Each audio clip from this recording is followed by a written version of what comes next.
So, I mean, if you literally translate one thing from one language to another language, it might have absolutely no sense. Sure. For example, let's say if I say as a teacher, I'm having problems making ends meet. I'm living from paycheck to paycheck. This might not mean anything in my mother tongue. Sure. It's If raining cats and dogs or something. Yeah, or if you say it's raining cats and dogs, if you translate that into Persian or into Urdu or Arabic, They start looking out the window like. Yeah, they're looking out the window. Where are the cats? Where are the dogs? Or what do you mean by I can't make ends meet? You know? Yeah, sure. So by literally translating words, from one language to another, it doesn't work.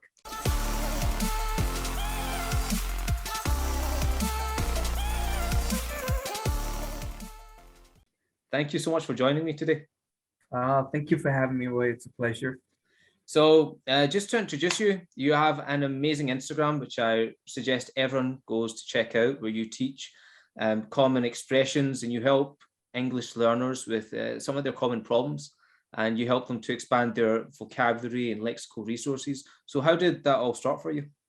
Yeah, thank you, Roy. Yeah, how did it start? Actually, it started with well, a while back.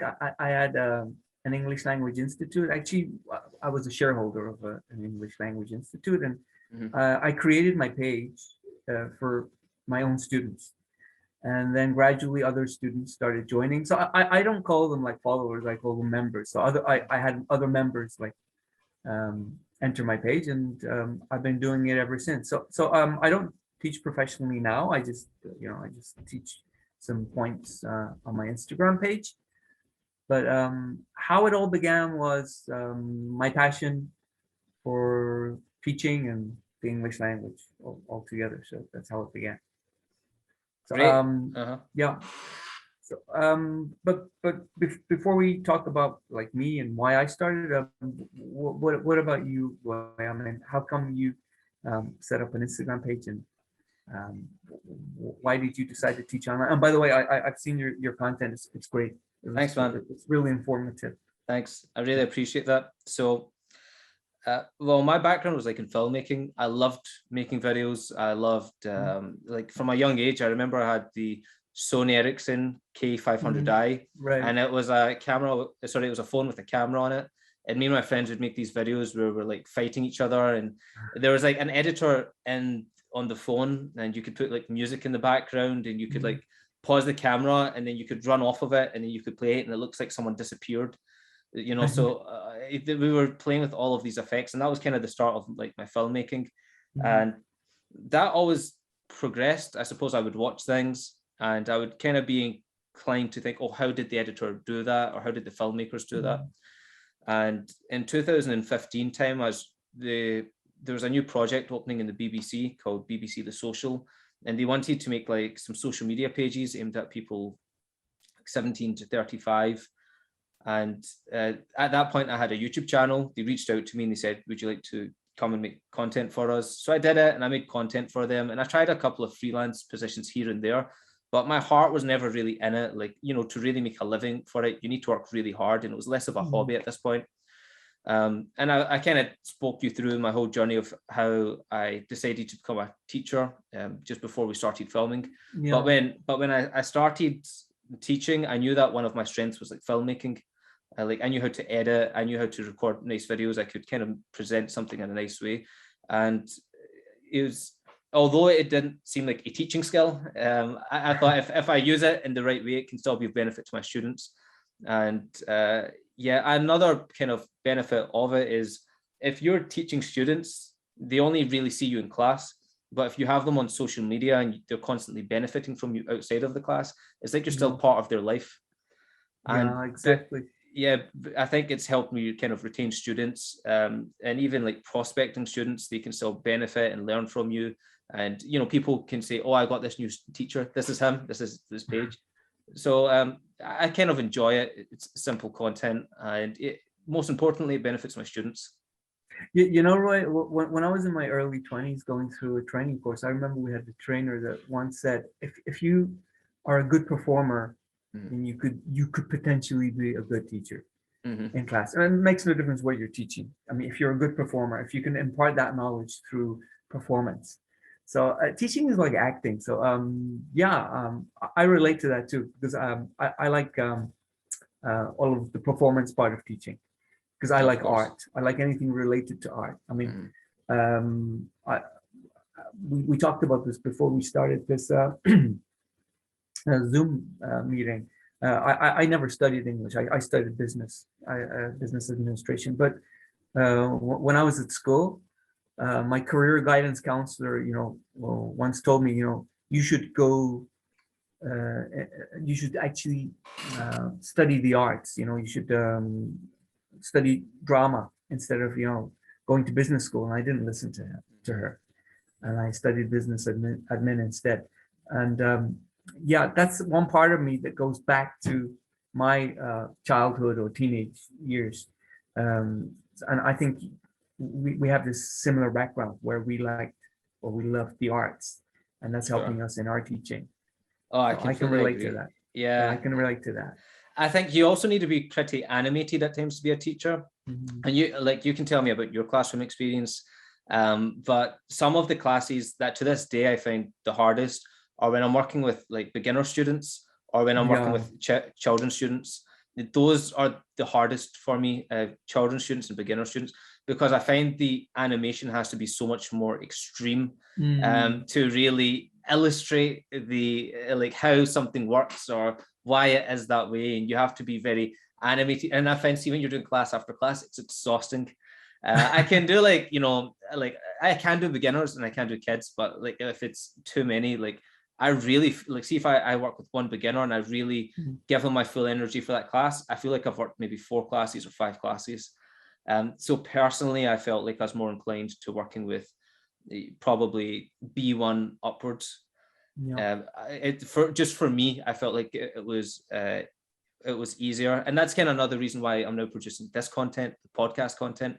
I know this is going to most likely be too advanced for many of the kids or the beginner learners, but it probably suits that B1 upwards kind of range, which is who I'm more comfortable with working with anyway. But how about yourself? What did you find some of the particular difficulties working with certain either age groups or proficiency levels? Yeah. And what was your preference? Actually, I'm glad you put it that way, because many people can't tell the difference. We have age groups and we have levels. We shouldn't mix Sure. these two. Someone might be studying English at a particular level in a particular age group. Once they finish that, they might be more advanced than an adult studying it at a lower level. Sure. So levels and age groups are two totally different things. And teaching kids or trying to impart our knowledge to kids is quite different to adults. With children, as you said, we need a lot of illustrating, dramatization. Sure. We have to use all the tools that we have, all the teaching tools that we have, and all that we have within us in order to keep their attention span, because children have a very short attention span. That's another key point about kids. Yeah, Is the compared attention to span, retaining it. yeah, exactly. So compared to adults, we have to know our target. We have Sure. to know the target audience that we have. So it's very so one thing in the trick to teaching kids, I think, is to understand the age group that you're teaching, and to be able to play with them, and to be able to have them actually not feel that you're teaching them. There's a difference between walking into a class and saying, okay, I taught today, or I imparted today.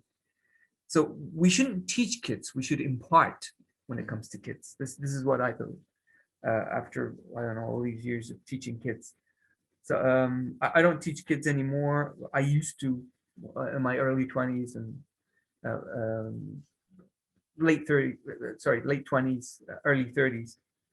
But teaching kids, yeah, you have to maybe use a lot of chants, a lot of singing, in order to bring them, to get them in the mood.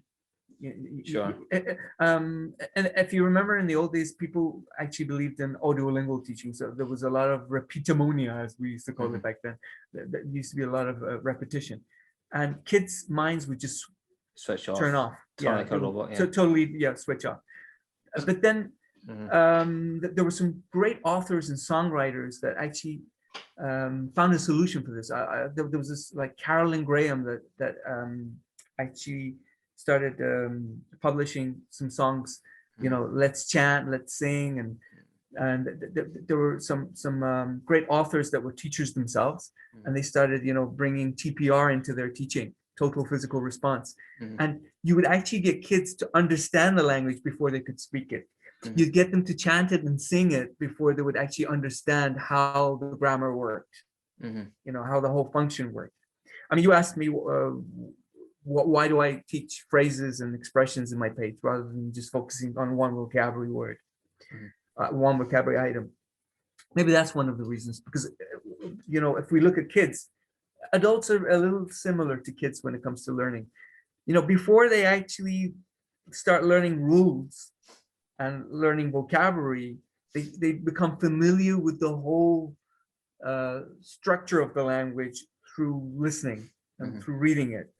So if we give them a chunk of something, it's much easier to learn rather than giving them some rules and formulas and some vocabulary items and then telling them to put it together.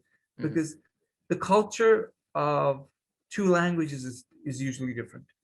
So, I mean, if you literally translate one thing from one language to another language, it might have absolutely no sense.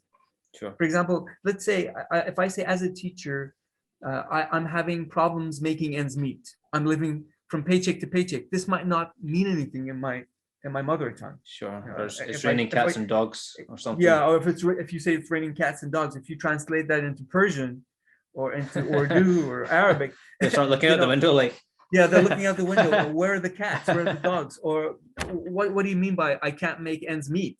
Yeah, sure. So by literally translating words, from one language to another, it doesn't work. Sure. So grammar is important. Vocabulary is important, but how we use it is also important. So these are tools that these are sub skills. They're not skills. This is something that we have to know as English language teachers and also learners. We should know that there are skills and there are sub skills. The skills are the four main skills: the listening and the speaking and the reading and the writing that we have. Yeah. Now we need the sub skills in order to make these function. And it's like when you sit at a table, you take as much as you need. You don't take a large portion of food and then you're looking at it and you say, I can't eat all of this. I mean, if you feed people with a lot of grammar, with a lot of vocabulary, they might not know what to do with it.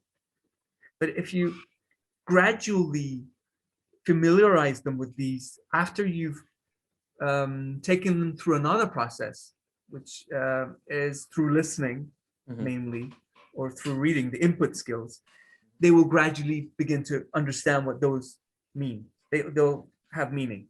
So grammar and vocabulary normally don't have meaning unless you've taken them through other input skills, such as listening and reading. So learning a language as a child, it all begins through listening. And then later on, when they go to school, it becomes reading. And then it's the production skills, So we listen, we communicate, we talk, we start to speak. We see a lot of things written everywhere, and then later they teach us how to write it. So it's all input and then output. So input comes first and then output comes. So so with kids, there's no point going through rules and formulas and grammar when you want to teach them a language. They're just not going to learn it. But if you start chanting it, you're teaching them certain things without them even knowing it. For example, you pick up a book and you say, okay, clap. What's this? It's a book. What's this? Da da da da. And they all start clapping, saying, what's this? And as they're jumping up and down, they're holding a book. It's sinking in. Book. Sure. Yeah. And they're learning a chunk rather than learning the word book or what. They're learning what's this. Yeah. They're learning the whole chunk. And that's how we learn a language. I mean, we don't learn words. I mean, we don't hold up an apple and say to a child, okay, repeat after me, apple, apple. I mean, the child is going to look at you and say, okay, so what? Now what? Okay. So a child hears Yeah. sentences. So that's why I don't believe we really have levels. You know what I'm saying? Yeah. You said some people listening to this podcast, you know, they might not be at an appropriate level. They might be at a certain level and they might not be able to communicate it.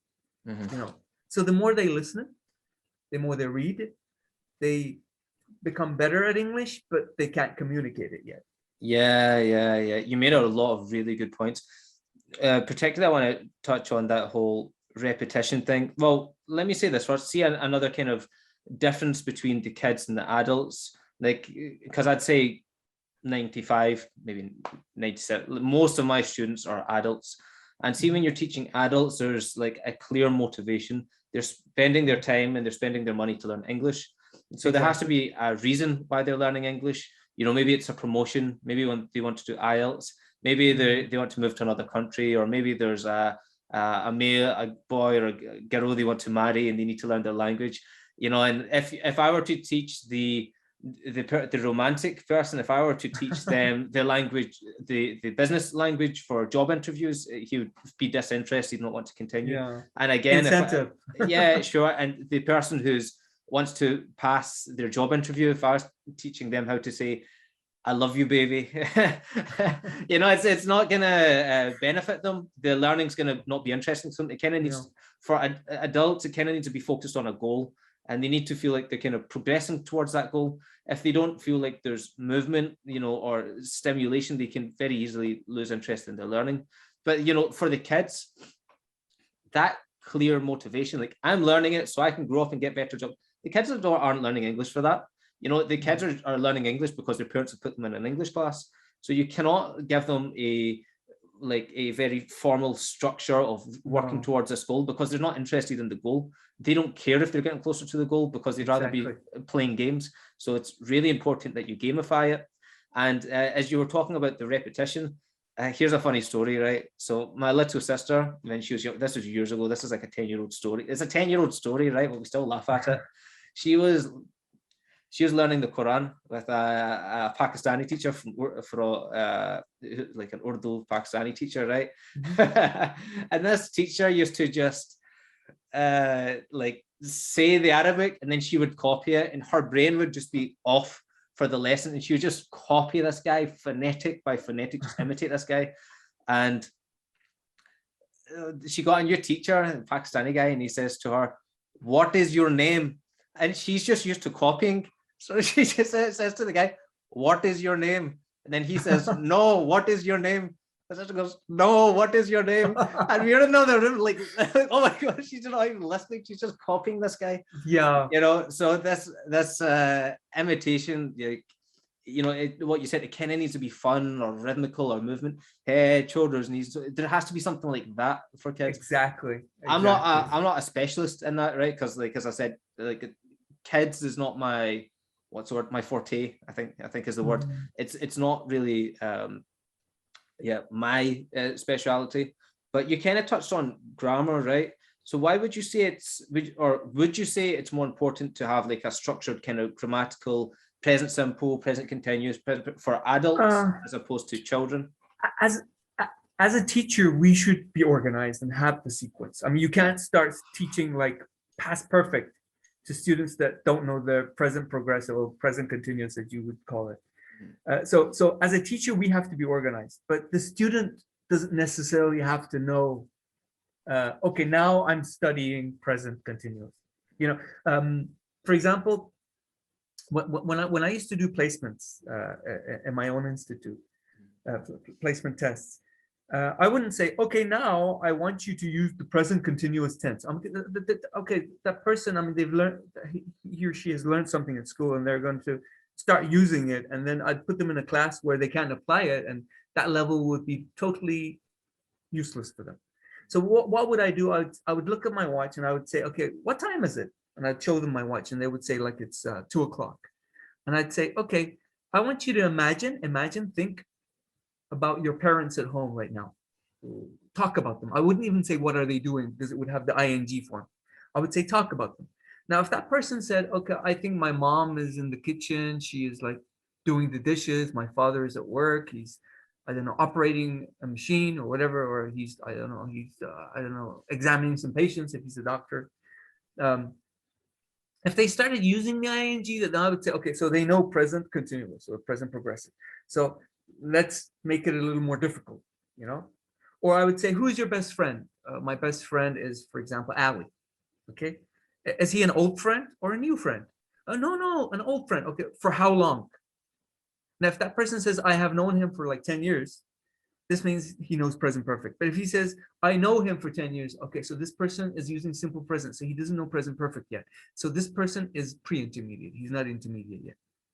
So in our teaching, we should use the same techniques when we're teaching adults. Yeah. And the placement is the same techniques for kids and for adults. But in our teaching with adults, we should put them in a situation and give like have topic-based teaching, where we give them a topic and we circulate and write down their mistakes to see how much they don't know rather than how much they do know. So to make it more communicative. I mean, what's the difference between communicative and Duolingo? In communicative, we teach them the things they don't know. In Duolingo, we teach them all the things they know and they don't know. So we're wasting a lot of their time. So with adults, we have to constantly give them topics, and it makes no difference how well they're communicating. What's important is they communicate. Okay, we have to give them that confidence to communicate and allow them to make as many mistakes as they want. But we have to like circulate all the time, and we're like police officers, like jotting down things like as if we're finding them, but we're not really finding them. We're just jotting down some things. We put it on the board without telling them this is your mistake or your mistake. And then we have collaborative learning here. We get everybody to correct the mistakes that are on the board. And gradually, you know, they start correcting themselves. At first, it brings down the fluency, but the accuracy is increasing. And gradually, when new items come, the older items, they become fluent on, and they start talking more fluently. And that's how we have adults talking fluently in a very short period of time. Now, with children, it's a little different. With children, we have to sing with them, play with them, have total physical response in the class. They jump up and down. We give them commands. They do those commands. And after a while, you know, as soon as you show them something, they respond verbally rather than just physically, you know? So, and with kids, it's a faster process than adults, because, you know, kids are very fast. They're much faster than adults. So, in an adult class, I mean, TPR might seem a little funny. I mean, adults might not like it. You tell them to stand up, jump, put your, as you said, put your hand on your head, 1, 2, 3, put your fingers on your nose or something, or put your pencil on your shoulder or whatever, or head and knees and shoulders, whatever. If you sing songs like that, adults are going to kind of look at you, you know, or teenagers. Okay, we're adults now. Why are you doing this? Why are you doing this to us? You know. So yeah, they have to relate to that thing that you're that method and those approaches as well. So relating to it is also important. So kids, they have to have fun.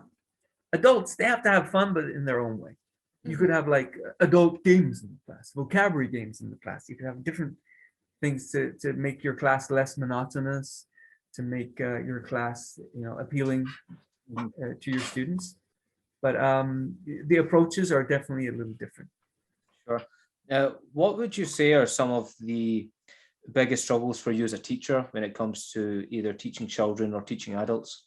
The biggest challenge, I've thought about this on many occasions, because, you know, we think about this before we have that we create that lesson plan, right? Because we have that anticipated problem section, and we always know that we're going to face these problems. So the biggest challenge that I think we teachers face is, okay, how am I going to get my students to communicate? They understand me, they nod their head, but they're not communicating.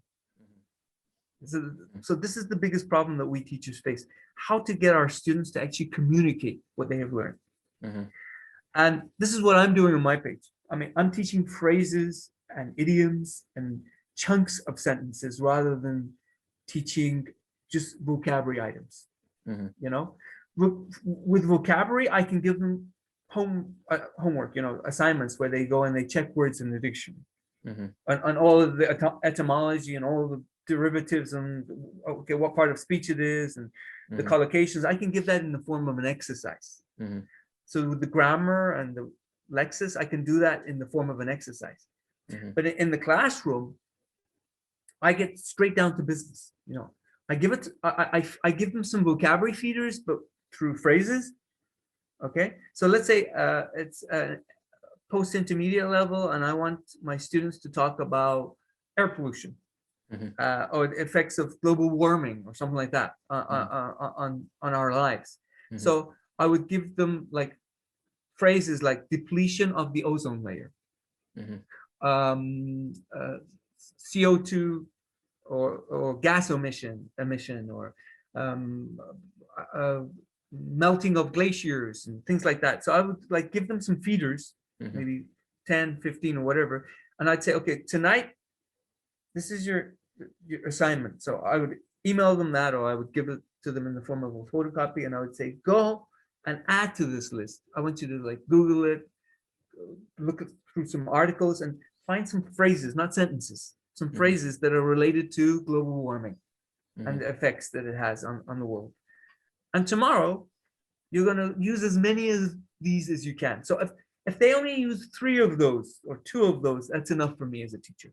I mean, there might be a list of like 20, Mhm. but all I'm looking for is that 1 or 2 or 3 items that they start producing. Because first they have to take it in, they have to practice it, and then production comes at a much, much later phase. Mhm. So it's always the presentation and the practice and then the production, right? It's the 3 P's.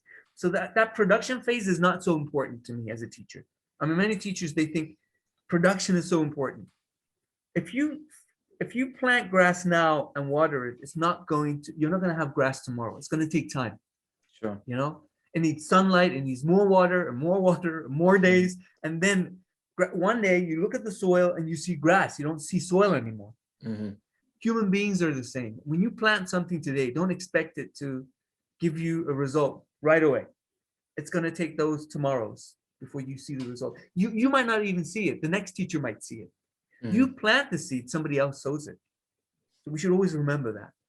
So don't be afraid of planting seeds. Other teachers are going to, if they're good at their job, they're going to sow those seeds. They're going to actually reap. I'm saying sow it. They're going to reap those seeds. So the biggest fear that we teachers normally have, or the biggest challenge I think that we normally face, I don't know if it's the same with you, is whether our students can communicate or not, the things that they're learning in the textbook. So the solution that I found for it is giving them some vocabulary feeders through phrases. So they can go through the night before or the session before and the next session in their own time, communicating it with each other. And they're gonna make mistakes. They're gonna use wrong collocations. All of that's gonna happen, and that's good because you have your clipboard and you have your pen. You're gonna jot it all down and bring it to the board, and then you're gonna put them in groups and they're gonna correct it. And that's how they learn. They learn through their own mistakes. That's amazing what you just said, particularly about the whole point you made on production, the fact that because obviously we have that lesson plan, the PPP, and you teach the student something, you want to see them produce it.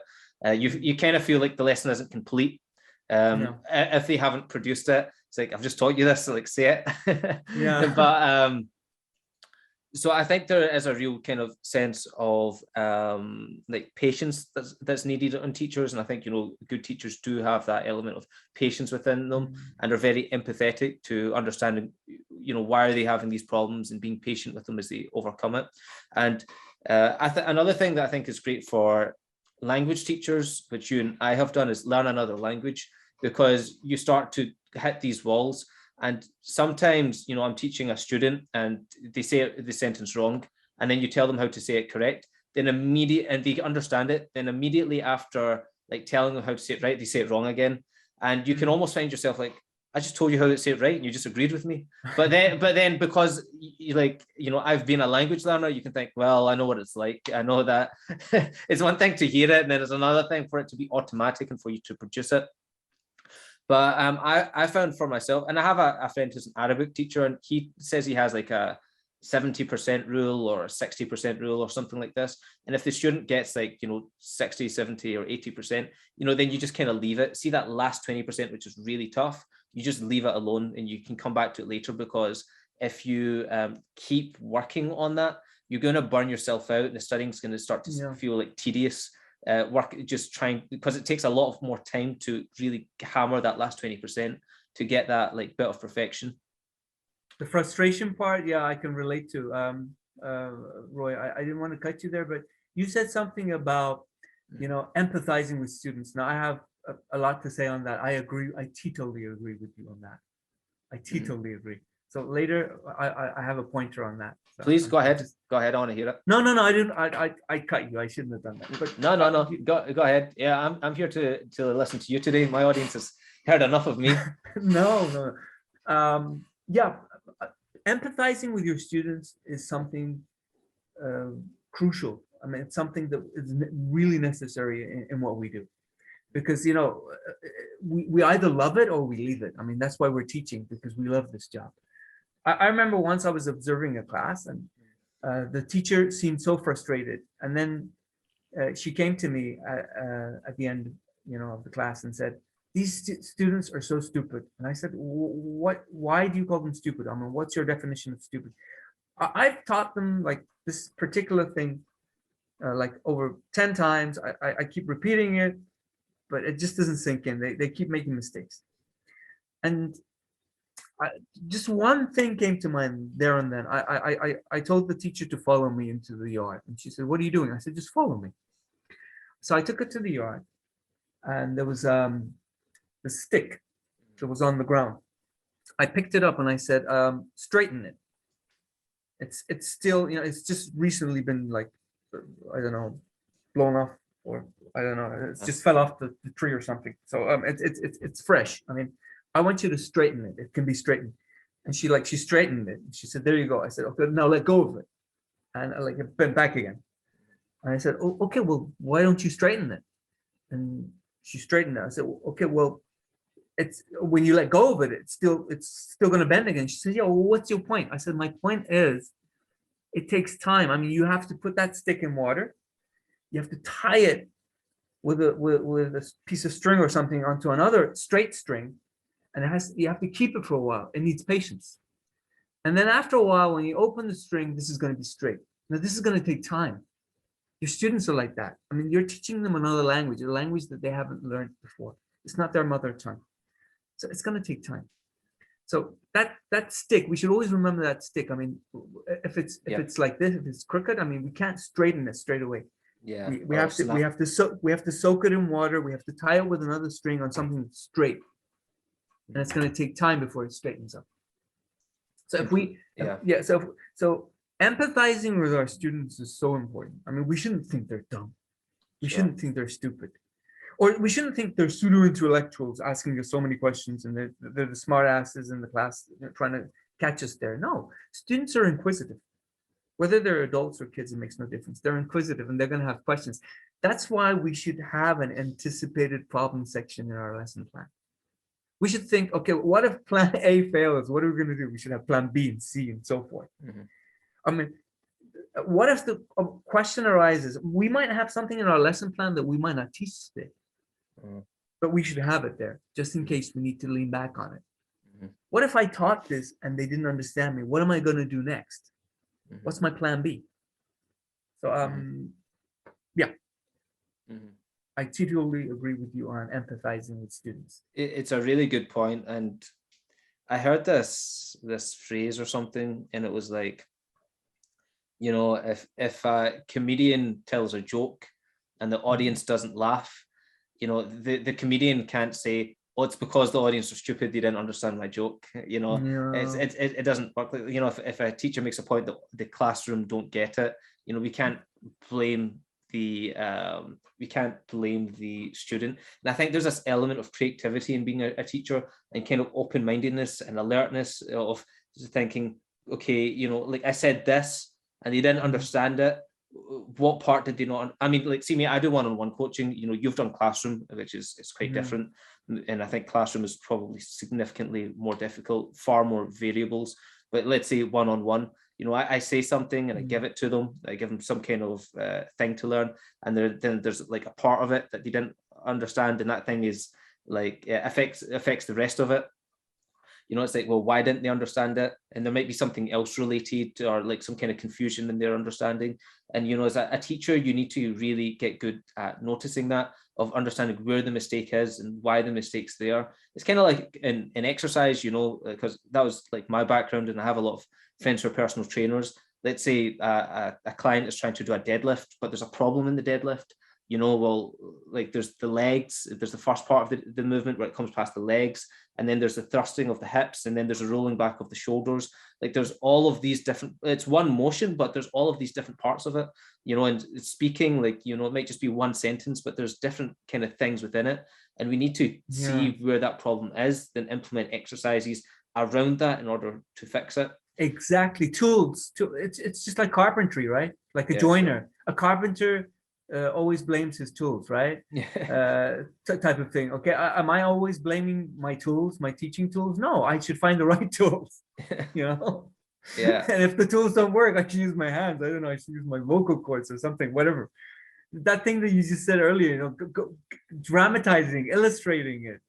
We have so many different tools. You know, definitions don't always work. I always used to tell my students, you know, definitions are good, they're very good, but they don't always work. You know, the examples are far more useful than the definitions in those dictionaries, you know, because you see it in the context. You can actually feel the language. But for example, when you look at the definition, sometimes you say, okay, apple, I know. Apple, okay, I know. Ever since I was a kid at school, they showed me an apple and they said, this is apple. But how do I use it in a sentence? That article "an" is important here, you know, if we're talking about one apple. You know, once I see it in the sentence, I can use it, or I know what home means. But why do I say I go to home instead of I go home? It's pointless trying to explain to your students that you know, I've seen some teachers saying before this noun we don't use to, and then their students say I go school, and they say no, you have to say I go to school. So okay, what happened here? You told us before a noun we shouldn't use to. So when you formulate things, this is what's going to happen. You know, if you tell them don't use a preposition before a noun, then they're going to say I go school every day instead of saying I go to school. So isn't it better that we teach them go home as a phrase, go to school as a phrase, go to the park as a phrase? Here we have an article as well. Yeah, that's such a good point. That's a really, really good point. So instead of teaching them, okay, this is an article, this is a preposition, we need it here, we don't need it here, teach them the phrase. It's much easier. And after, you know, repeating it a few times and bringing in a sentence and just writing it down on their mistake sheet, the next time they say I go home instead of saying I go to home, or I go to the park instead of saying I go to park. Yeah, sure. What about, like, see, most of my students are kind of at that like kind of B1 upwards sort of level, and sometimes there's still mistakes like that, like I go home, or I go to home, or I go park or to park. See, when someone's reached more, you know, they've been speaking for advanced 5 6 years, but there's still these kind of rudimentary they need mistakes. To know grammar. Then their grammar is important now. Why? Because, for example, you have advanced students saying I can't access to a place, and you say here you don't have a preposition. They say why, and then you say because here access is a verb. If you're using the noun, we use to have access to a place, to access a place, not access to a place. So if it's a verb, we don't use, you know, the preposition. But if it's a noun, we have to use it. Yeah. Or to have an effect on something, to affect something, not to affect on something. So here, effect with an A, okay, is the verb. Effect with an E is the noun. So to have an effect. So here we have to say an effect. Okay. So here it's important to teach them the grammatical rules, or to actually remind them of the grammatical rules, because they know English, they know enough English to communicate. They're just making small mistakes. And that's the difference between that speaker that's fluent and has accuracy problems, and that that student that's fluent and doesn't have accuracy problems, because you're pointing out the grammatical mistakes that they have. So I'm not saying that we shouldn't teach them grammar or we shouldn't point out the grammar. It just depends on the level. You know, Sure. at a lower level, they don't know what grammar is. I mean, honestly, they don't know. So and even if they do, they're going to get confused. So, and there are so many rules that actually there are so many exceptions in the English language that you can't teach them all the exceptions. You know, just like the one Yeah, there's so many. the example that I gave. Yeah. I mean, how can you formulate prepositions? I mean, you can't. I mean, you might be able to say, okay, we have prepositions of time and place, but then they're always going to come across something that's an exception. Do you remember at school they used to say I before E except after C? They've always taught us that, right? Or they've taught us about the magic E when we were kids, right? I mean, we as native speakers, we've been taught this at school, but there are so many exceptions when it comes to the magic E. There are so many exceptions when it comes to I before E except after C. So you can't formulate everything, you know. So you can tell them, okay, a majority of the words, you know, are like this when they come after C. They're spelled like this, but not all of them, you know. So I'm not for you know, formulating or putting everything in the form of a structure. I'm more for that natural flow, you know.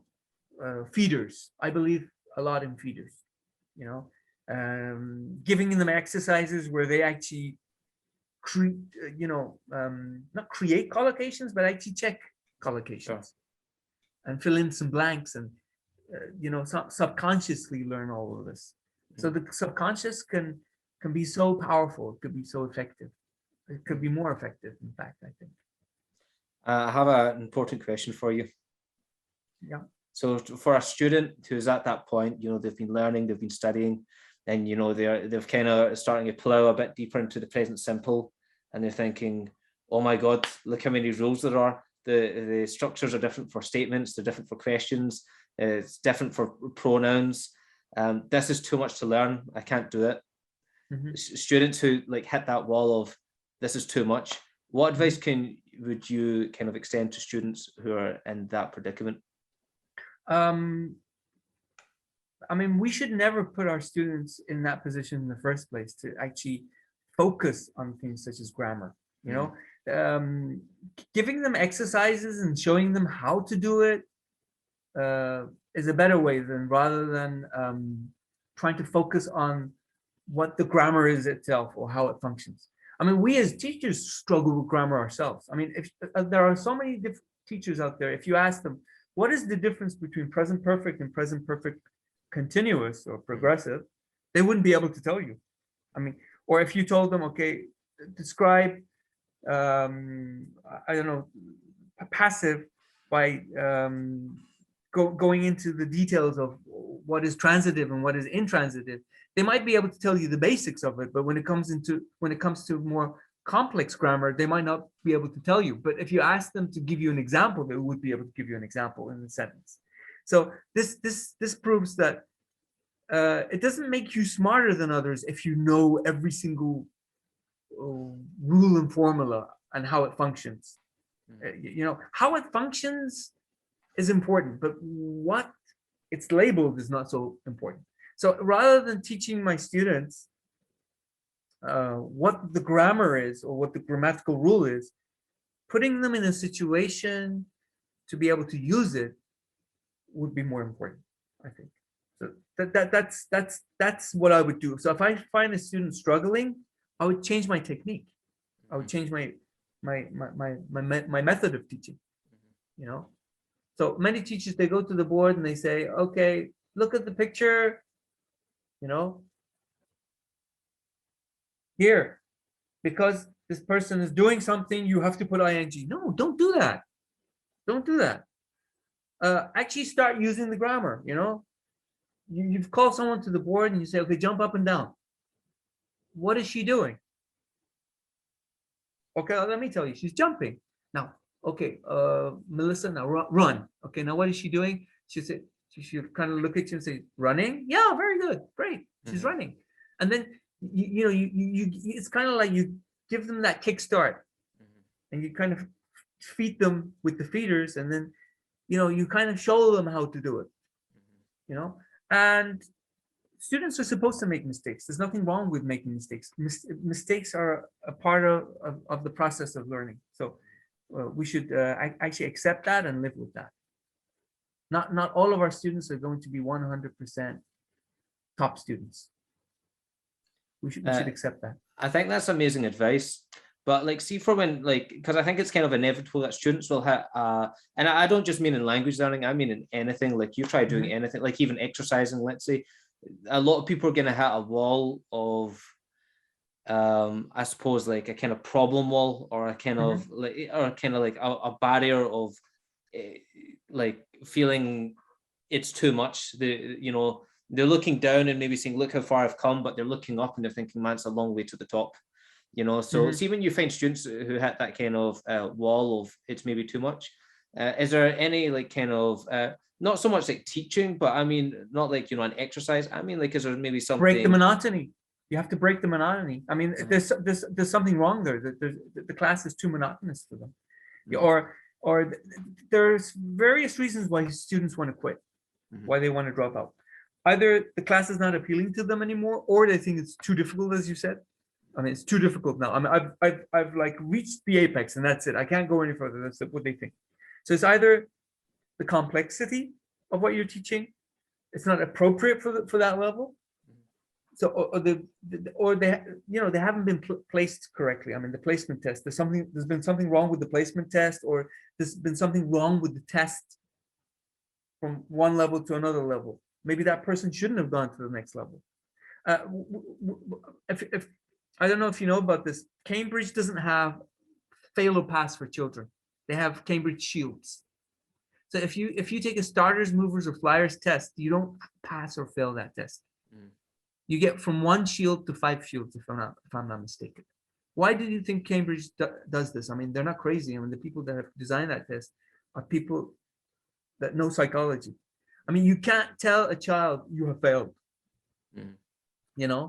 You can tell a child that, okay, if I'm sure, not if you try harder, even that's not good. I'm sure that you're going to get 2 shields next time, because you've done really well this term. Look, you got 1 shield, you didn't get 0 shields. Well, so nobody gives a child the 0 shield. So the Cambridge shields, out of 5, you give them 1, and then you encourage them, and even next time, even if they're not better than last time, you might just encourage them, to motivate them. You give them an extra shield. Sometimes that gives them the boost. Kids like to be encouraged. If we're talking about kids, I don't know, were you talking about kids or adults? Just generally, but as we talked about this, it's different. Adults are slightly different to kids. Of course. Adults, you can reason with them, you can sit them down and you can talk to them. You can sit them down, you can talk to them, and you can show them the horizon. With kids, you can't do that. Kids have to feel that they're going to class to have fun, not to learn something. Kids should not feel they're going to class to learn something. This is the biggest mistakes. This is one of the biggest mistakes that we adults. We tell our kids, you're going to class today to learn this. No, you're going to go to class today to have more fun, to meet your friends. You're going to have singing, you're going to have chanting, you're going to have dancing, you're going to have all of this. You're going to have fun. This is what kids should know about going to English language class. But with adults, we have to reason with them. We have to talk to them. We have to show them a better horizon. We have to talk to them about their aim.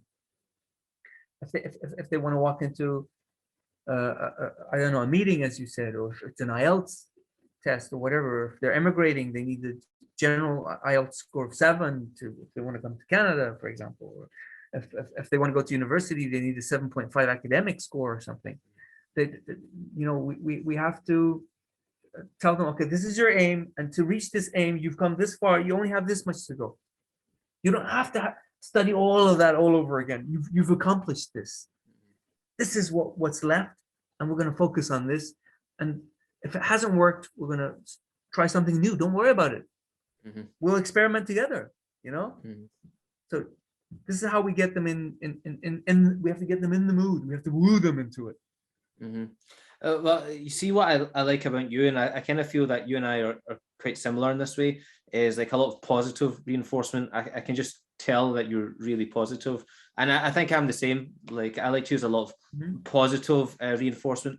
Some teachers I've known to like kind of carrot and stick. You know, they, you know, Right. but that's not being me, right? But I was just wondering what your thoughts are on that. It's a little orthodox. I don't know. It's too traditional. You know, during my time, we had that. I mean, I remember I went to this school called Wolves Hill in Tunbridge Wells. We talked about this when I was a kid. And they were so strict. I mean, they were, on our handwriting and everything. They were teaching us like cursive handwriting at the age of 7. I mean, for Christ's sake, I mean, what does a kid know about cursive handwriting? And they would penalize us, you know? No, those days are over. We don't do that to kids anymore, you know? We should encourage people, whether they be adults or kids, it makes no difference. We adults love encouragement. I mean, you've probably heard that story about the 3 frogs I don't know. in a hole. No? Okay, this is a very famous story. There are 3 frogs that have fallen into a hole.